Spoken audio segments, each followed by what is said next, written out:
avec Pierre Ducrot, avec les drôles de dames, Simone Rovera, David Lorto, Philippe Auclair, Fred Hermel.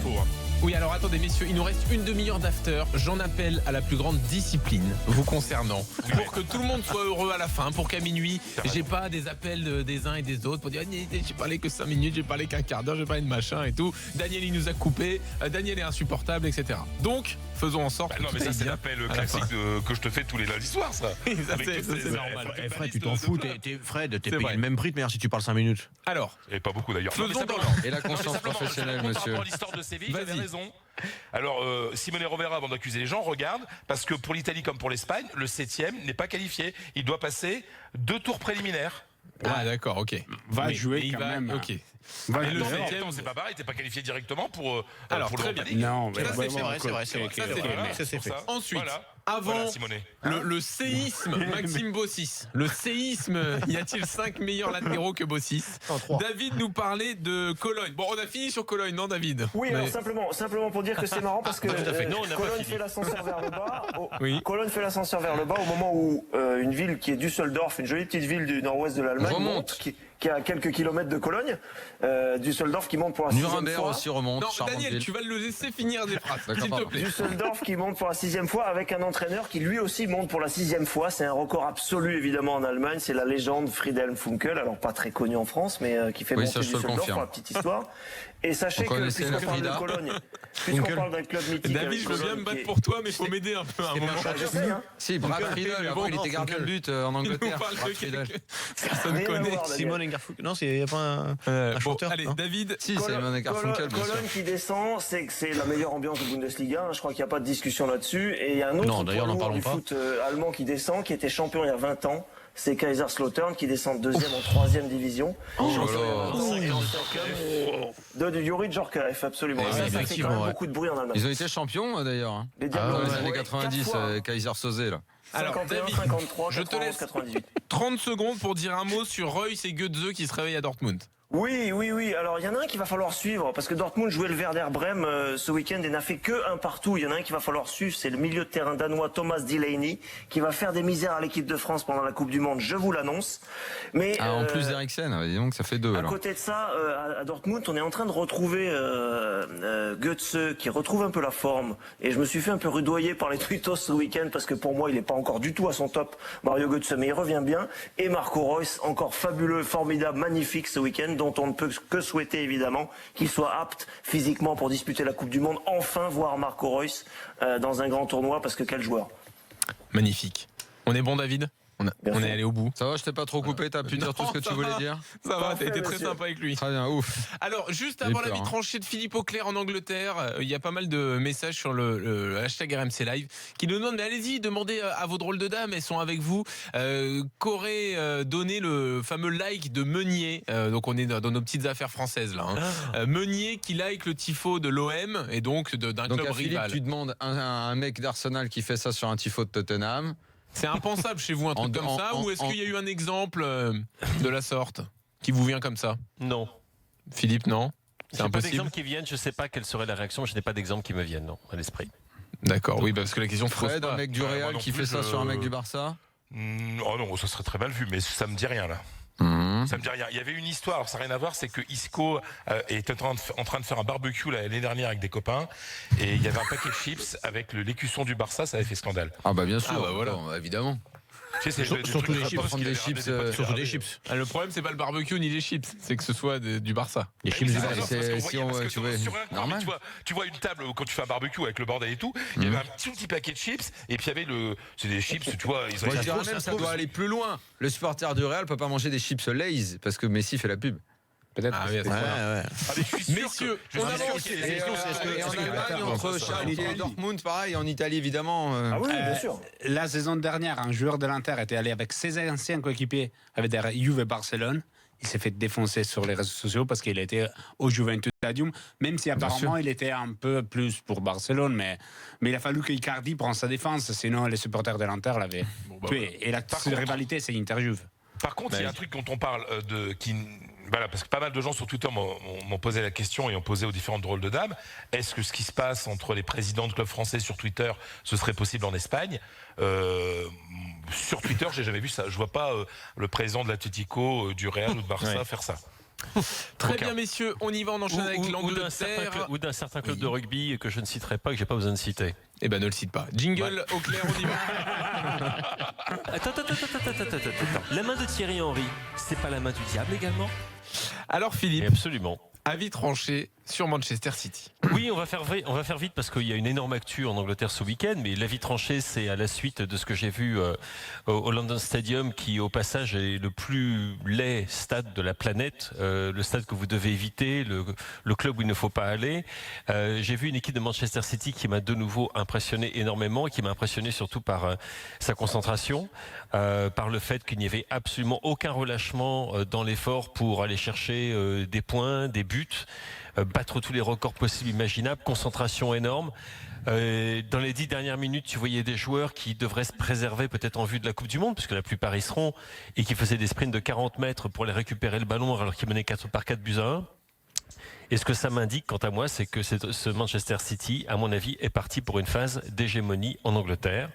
Ah, carrément, ce qui est très rare ces dernières années. Ce qui est rarissime parce que tu n'as pas eu aucune équipe n'a été championne 2 années de suite depuis Manchester United en 2008-2009. On a toujours eu des champions différents chaque saison. D'accord. Donc, mais là, ce que je vois en ce moment et l'attitude que je vois dans le camp de Manchester City, et également l'attitude des adversaires de Manchester City, j'ai l'impression presque une espèce de résignation déjà chez beaucoup. Dis-moi une question par rapport à ton avis. Est-ce que, parce que Guardiola, ça va quand même lui tenir à cœur, maintenant qu'il a été champion, est-ce qu'une implication, une concentration plus grande sur la Ligue des Champions qu'il vient de rater 2 années de suite par rapport aux ambitions du club, je veux dire, est-ce que ça pourrait pas l'éloigner un petit peu justement de l'objectif championnat ? Non, je crois qu'il est dans une mentalité Eddy Merckx cannibale où il veut tout goinfrer. Et il veut faire, je pense... mais il pourra pas continuer à le faire en faisant tout le temps jouer les mêmes, quoi. Non, ils vont se renforcer cet été, pas énormément. Oui, 1 ou 2 joueurs, notamment un certain Weigl, je pense, qui devrait arriver de Bundesliga. Ah, il vient pas au PSG, lui ? A priori, si jamais il doit choisir entre le PSG et mais s'il vient avec Tourelle, qui le connaît bien, il va venir. Ça, c'est autre chose. Tourelle, c'est possible, en effet. C'est possible, en effet, mais c'est une des cibles évidentes de Manchester City. Ça m'étonne pas, vu l'esthétique de ce joueur, c'est pas étonnant. Oui, et je pense quant à moi, si tu veux, qu'il est parti il veut continuer la domination sur le championnat d'Angleterre, et il veut également lancer une période d'hégémonie qui ressemble à ce qu'il a fait à Barcelone entre 2008 et 2011. C'est Guardiola, je veux dire, il est dans l'excès, mais c'est sa façon de continuer. Et je te dirais une chose, c'est que perversement, le fait que ça n'ait pas marché en Ligue des Champions cette année, l'année dernière, il avait hérité d'une équipe qui n'était pas la sienne, ça peut se comprendre. Cette année, l'échec qu'il y a eu face à Liverpool, à mon avis, c'est ce qui va le persuader de rester plus longtemps. Parce que tu sais qu'il n'a plus qu'une seule année sur son contrat. Et à mon avis, il va prolonger jusqu'en 2020. Ah oui. Et on est parti, à mon avis, en Angleterre au moins, pour une phase de domination de Manchester City. C'est l'état d'esprit que j'ai vu dans cette équipe depuis qu'elle a gagné le titre. Aucun relâchement de la part du club, du staff, des joueurs. Tu as l'impression, c'est ce qu'on appelle la tunnel vision, la vision du tunnel. Et ils sont partis pour continuer là-dedans, et ça flanque les jetons à pas mal de gens en Angleterre parmi les rivaux. Alors, dans l'actu, pas mal de choses, effectivement. Le beau geste quand même pour Arsène Wenger. Oui, alors Arsène Wenger a dit très justement, c'est le genre de geste qu'on fait, on montre qu'on m'aime beaucoup lorsqu'on ne me craint plus. Mais c'est vrai que le geste était magnifique. Et j'ai trouvé surtout que la façon dont ça avait été fait par Manchester United, sans en rajouter, le fait que ça a été fait sans emphase, sans hyperbole, sans hype, etc. Personne n'avait été prévenu. Il n'y avait pas de musique, il n'y avait pas de fanfare, il n'y avait pas ceci, il n'y avait pas de haie d'honneur. C'était chouette. C'était juste, tu avais 3 même très grands entraîneurs. Oui, voilà, on peut rappeler ce qui s'est passé. Donc Ferguson, Mourinho. Wenger était au courant de rien. Il est arrivé, il a été salué par Mourinho, parce que quand tu sors du tunnel des vestiaires à United, tu dois longer l'une des tribunes. Et quand il a longé l'une de ces tribunes, il est passé devant la zone technique de Mourinho, qui l'a salué, salut très amical, grand sourire, et Mourinho qui lui a fait signe, écoute, viens là.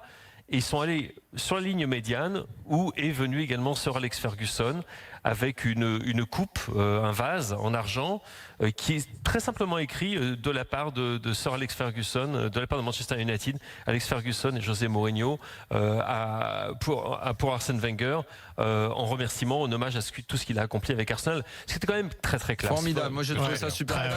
On parlait tout à l'heure des rivalités qui doivent exister.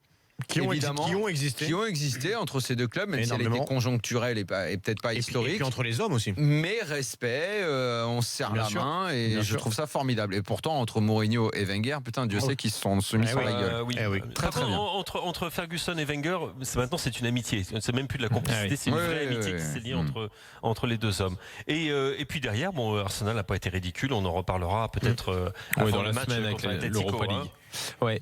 Puel lâché par ses joueurs. Ah, c'est fini. Oui, absolument. Et pour moi, c'est une reprise de ce qu'on a vu avec Claudio Ranieri, ce qu'on a vu avec Craig Shakespeare, et ça me fait me poser des questions sur la façon dont ce club est géré. À savoir que dès qu'un entraîneur atteint un objectif à Leicester, dans le cas de Pierre Ranieri, c'était un énorme objectif qui était le championnat, bien évidemment. Dans le cas de Craig Shakespeare, c'était les quarts de finale, c'était le maintien et les quarts de finale de la Ligue des Champions, ce qui avait été acquis. Et dans le cas de Claude Puel, n'oublions pas que lorsqu'il arrive au club, juste avant qu'il arrive au club, le club est 18e et premier relégable. C'est le maintien. Il assure le maintien en l'espace de quelques semaines. Dès que c'est fait, basta. Et les joueurs, c'est un problème que tu as je pense, dans des clubs où le vestiaire change très peu et les entraîneurs changent beaucoup. C'est des joueurs qui font la loi. Alors donc, s'ils n'aiment pas le fait qu'un tel soit laissé sur le banc de touche, qu'il y ait trop de rotation, que les exercices soient pas ceci, soit cela, du coup, Puel, à mon avis, oui, tout simplement, va faire les frais de l'opération et il ne va pas durer très très longtemps. Ce qui ne veut pas absolument pas dire qu'il aura échoué, puisqu'il aura permis à ce club de rester en première ligue. Dans quelle forme est Liverpool ? Alors écoute, impossible à savoir au vu des matchs de championnat parce que Liverpool est un petit peu en roue libre et on se préserve en vue du match contre la Roma qu'on ne veut surtout pas prendre à la légère. Hein. Dieu sait que ce qui s'est passé pour Barcelone suffirait à rendre les gens extrêmement prudents. La chose la plus importante pour Liverpool, c'est le fait qu'on a une nouvelle bisbille et Lorto, on en a parlé un petit peu avant l'émission, entre Zeljko Buvac, qui est quand même le super adjoint même de Jürgen Klopp, avec lequel ils sont ensemble depuis du temps où ils étaient à Mainz. Depuis qu'ils étaient joueurs à Mayence. Depuis qu'ils étaient à Mayence. Et ils ont eu des problèmes de temps à autre l'un avec l'autre, des querelles, même des disputes, des fâcheries de vieux couples.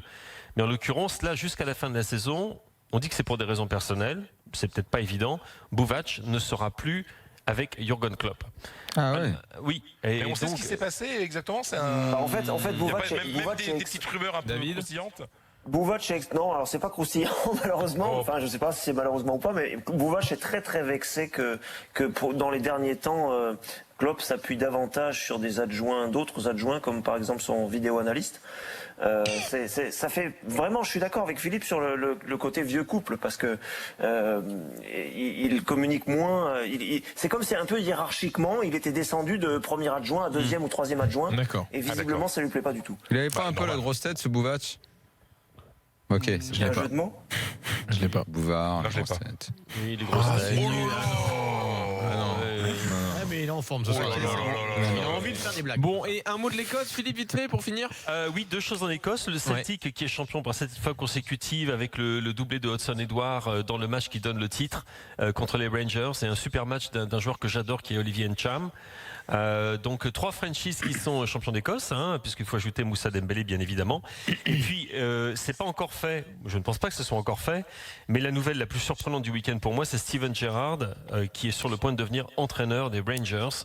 On en reparlera parce que franchement c'est un choix que je trouve hallucinant. Mais bon, dans quel pétrin il va aller se fourrer, ça c'est une autre histoire. Et pour terminer sur Liverpool, en 10 secondes, j'aimerais dire quand même, parce que c'est important de le dire aussi parfois, au début de la saison, Philippe avait eu une réaction qui, avec le recul, s'avère très intelligente, de dire que Liverpool avait tout à fait le style pour briller en Ligue des Champions, peut-être plus qu'en championnat. Nous le constatons. Merci. Bravo, Philippe. Merci Daniel. Ah, tu l'avais pas vu arriver ce compliment, hein, Philippe. Et ben voilà. Ça Mais il tombe. n'en est Attends, que- un compliment de Riolo, ça n'arrive jamais. Donc, il n'en est pour que toi. Tu peux pas Mais le plus délicieux. il n'en est que plus délicieux et à accepter et à prendre et à mettre de côté. Et quand j'aurai très froid dans les grandes longues soirées d'hiver, je le ressortirai comme un doudou.